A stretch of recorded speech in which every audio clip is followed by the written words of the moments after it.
Alam naman natin ang bulalo ay synonymous sa term na putok-batok. Pero ngayong gabi, nakahanap kami ng healthy version nito. Tara.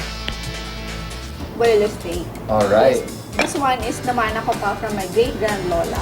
Ang normal na bulalo steak is, ang iisipin lagi ng tao is may sabaw siya.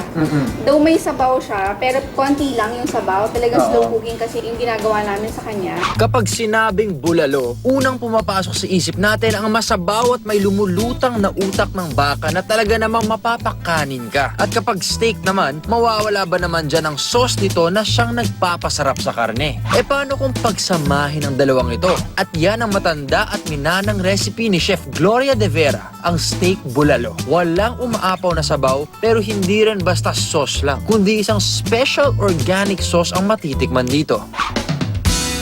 Ang sarap kainin, especially with the rice. And at the same time, parang may pag-guilt-free feeling na rin dahil yun nga, organic nga. Proven nga, dito sa Organic Gourmet, kahit sinful yung pagkain, pwede pa rin siyang healthy and masarap. Ako po si Mikael Diaz, this Midnight Express. Good night.